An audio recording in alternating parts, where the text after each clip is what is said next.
Hi అండి, welcome to శ్రీవాన్ collections. Wow, ఏంటిది frock బాగుంది కదా, కాటన్ ఫ్రాక్. కానీ కాటన్ ఏం కాటన్? జామ్దాని కాటన్. మీరు ఈ మధ్యలో వినే ఉంటారు, చాలా ట్రెండ్ అవుతుంది. జామ్దాని కాటన్ అంటే మీకు కొంచెం థిక్ వస్తుంది కాటన్, కానీ చాలా బాగుంటుంది. మల్ కాటన్స్ ఎలానో, మల్ కాటన్స్ మీకు లైట్ వెయిట్ ఉంటాయి, జామ్దాని కాటన్ కొంచెం థిక్గా వస్తుంది అనమాట. అంటే లైనింగ్ లేకుండా కూడా మీరు వేసుకోవచ్చు, కానీ దీనికి లైనింగ్ ఉంది. ఓకేనా? సో లెంత్ కూడా పర్ఫెక్ట్ లెంత్, మీరు అసలు లెగ్గిన్స్ వేయాల్సిన అవసరం లేదు, మంచిగా వేసేసుకోవచ్చు. సింగిల్ కలర్ అండి, మీకు వీడియోలో పింక్ అనిపిస్తుంది, కాదు పీచ్ కలర్ అనమాట. డిజైన్ ఇలా స్కాలప్ డిజైన్ ఇచ్చాడు, బాగుంది కదా. ఇప్పుడు వీనెక్స్ అవి అన్నీ వెళ్ళిపోయినాయి. సో ఇది డిఫరెంట్ డిజైన్.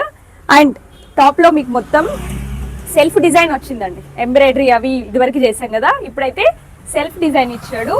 ఈ వైట్ గా ఉందంతా అదే అనమాట. అండ్ అక్కడక్కడ చిన్న చిన్న ఎంబ్రాయిడరీ బూటీస్ ఇచ్చాడు. అండ్ స్లీవ్స్ కూడా మంచిగా ఫుల్ లెంత్ ఇచ్చాడండి. ఇప్పుడు ఎవరికంతా షార్ట్ స్లీవ్స్ 3/4 అలా ఉంది కదా, ఇప్పుడు మంచిగా ఫుల్ లెంత్ ఇచ్చేసాడు. అండ్ స్లీవ్స్ కూడా ఇలా పఫ్ అండ్ సేమ్ ఇవ్వకుండా జస్ట్ నార్మల్ గా ఇచ్చాడు అనమాట. బాగుంది, లైట్ గా ఫ్రిల్స్ వస్తాయి. ప్రైస్ వచ్చేసి జస్ట్ 850. ఎందుకు జస్ట్ అన్నానంటే, మీకు ఫస్ట్ టైం నేను జామ్దాని కాటన్ ఇంట్రడ్యూస్ చేస్తున్నా కాబట్టి, మీకు ఈ కాటన్ ఎలా ఉంటుందో తెలియాలి కాబట్టి సో ఆ ప్రైస్ పెట్టాను అనమాట. యాక్చువల్గా అయితే 1200, 1099 ఆ రేంజ్ ఇప్పుడు బయట నడుస్తుంది. బట్ మన దగ్గర 850లో నేను మీకు ఇది ఇస్తున్నాను. చాలా బాగుంది, ట్రై చేయండి. ఫుల్ ఒకసారి ఫ్రాక్ ఇలా చూసేయండి, గేర కూడా చక్కగా పెద్దగా ఇచ్చేసాడండి.